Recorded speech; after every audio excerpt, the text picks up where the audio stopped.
ओम शांति। प्रभु प्रिय विश्व सेवाधारी आध्यात्मिक ज्ञान पिपासु श्रेष्ठ आत्मा मानंकु अंतरर शुभेच्छा शुभ अभिनंदन सुप्रभात सुस्वागतम।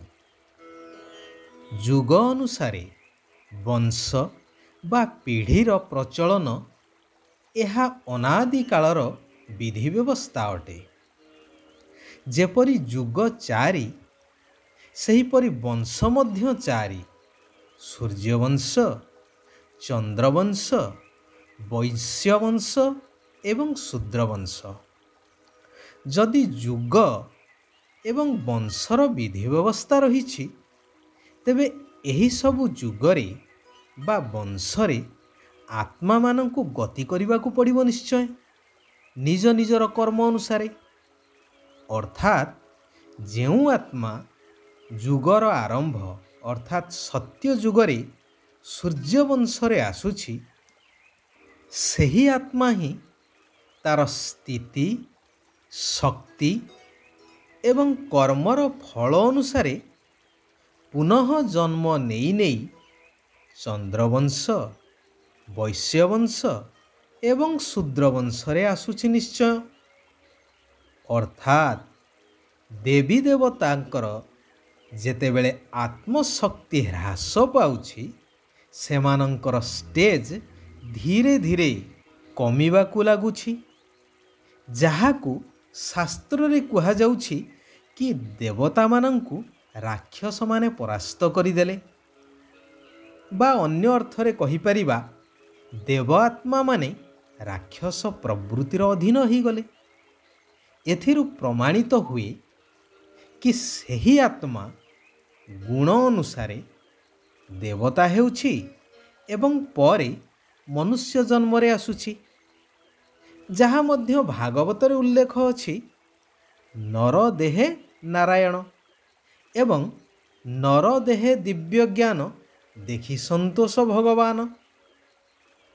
पुनश्च उल्लेख मध्य अछि ब्रह्मांकर नाभिरु विष्णु एवं विष्णुंकर नाभिरु ब्रह्मांकर उत्पत्ति।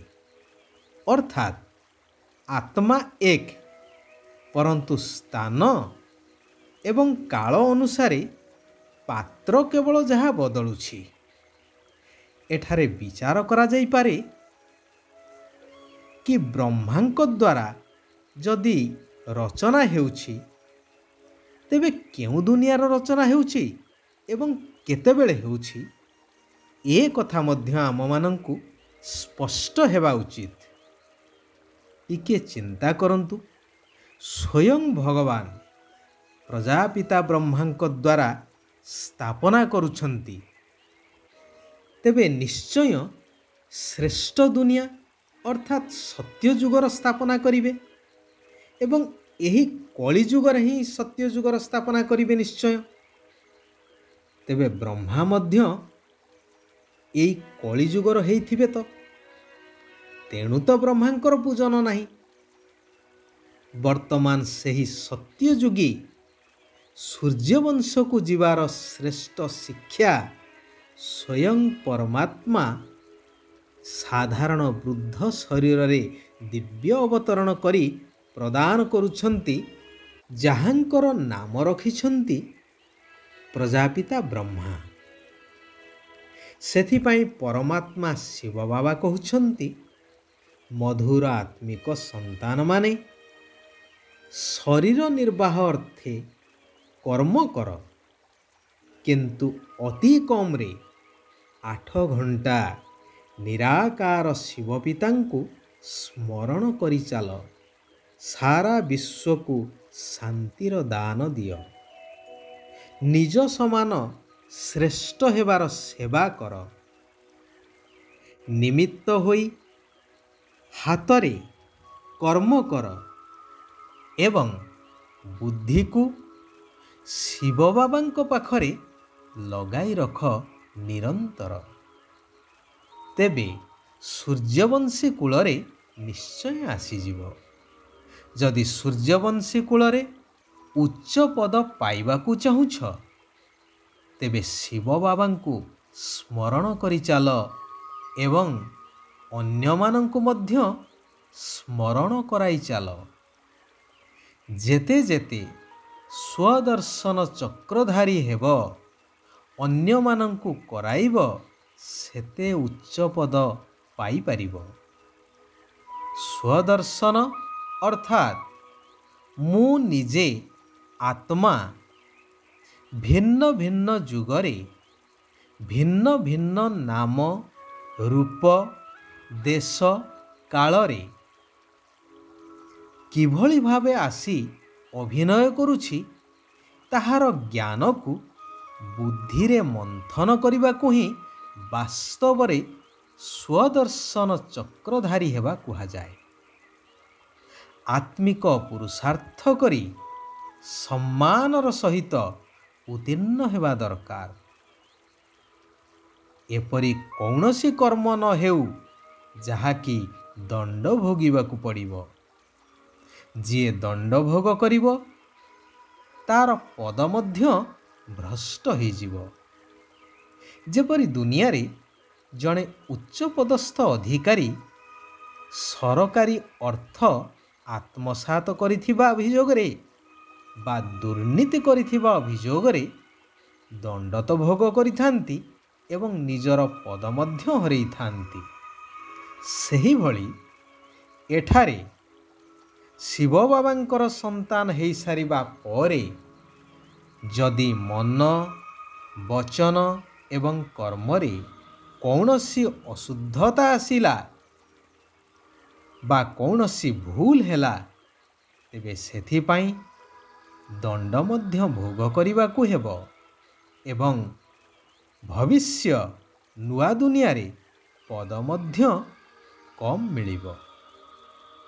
ମନୁଷ୍ୟ ଗୀତ ମାଧ୍ୟମରେ ନିବେଦନ କରୁଛନ୍ତି कि इस पाप की दुनिया से ले चलो और कहीं जहाँ सुख और चैन हो, परंतु पुनश्च ସେହି ଭୁଲ ସେହି ପାପ କରି ଚାଲିଛନ୍ତି।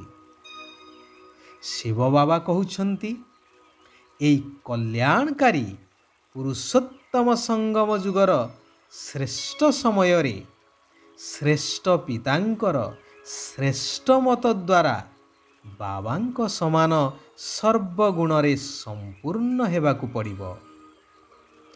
ପରସ୍ପର ସହିତ ବହୁତ ସ୍ନେହରେ ରହିବା ଦରକାର, କାରଣ ଭବିଷ୍ୟ ନୂତନ ଦୁନିଆ ସ୍ନେହପୂର୍ଣ୍ଣ ଦୁନିଆ ହେବ।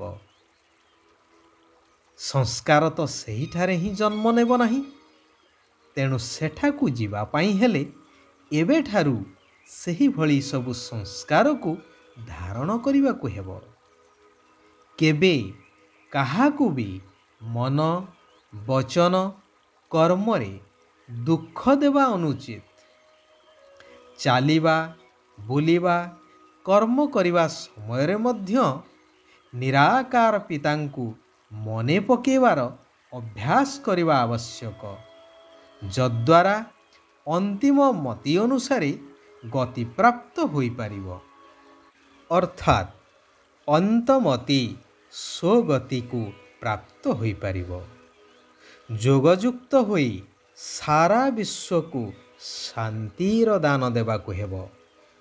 ବାବା କହୁଛନ୍ତି, ଜ୍ଞାନର ରହସ୍ୟ ଗୁଡ଼ିକୁ ଜାଣି ସର୍ବଦା ଅଚଳ ସ୍ଥିତିରେ ରହୁଥିବା ନିଶ୍ଚୟ ବୁଦ୍ଧି ବିଘ୍ନ ବିନାଶକ ହୁଅ। ଏହାଦ୍ୱାରା ବଡ଼ରୁ ବଡ଼ ବିଘ୍ନ ମଧ୍ୟ ଖେଳ ଭଳି ଅନୁଭବ ହେବ, ଯଦ୍ୱାରା ସବୁଥିରେ ବିଜୟ ହିଁ ବିଜୟ ପ୍ରାପ୍ତ ହୋଇପାରିବ। ମୁଁ ଅନେକ ଥର ବିଜୟୀ ହୋଇଛି, ଏହିଭଳି ନିଶ୍ଚୟ ବୁଦ୍ଧି ହେବା ଦରକାର। ଯଦି ଦୃଢ଼ତାର ଶକ୍ତି ସାଥିରେ ଥିବ, ତେବେ ସଫଳତା ଗଳାର ହାର ହୋଇଯିବ। ଆଚ୍ଛା, ଆଜି ପାଇଁ ଏଇଠାରେ ଆମେମାନେ ବିରାମ ନେବା। ଆସନ୍ତାକାଲି ପୁନଶ୍ଚ ସେହି କଲ୍ୟାଣକାରୀ ପିତାଙ୍କର ଆଉ କିଛି କଲ୍ୟାଣକାରୀ ମହାବାକ୍ୟକୁ ଆଲୋଚନା କରିବା। ନିଜର ଜୀବନକୁ ପରିବର୍ତ୍ତନ କରିବା ସହିତ ସାରା ପୁରୁଣା ଦୁନିଆକୁ ନୂତନ ଦୁନିଆରେ ପରିବର୍ତ୍ତନ କରିବାର କାର୍ଯ୍ୟରେ ନିଜକୁ ସାମିଲ କରିବା। ଓମ୍ ଶାନ୍ତି। ଓମ୍ ଶାନ୍ତି। ଓମ୍ ଶାନ୍ତି।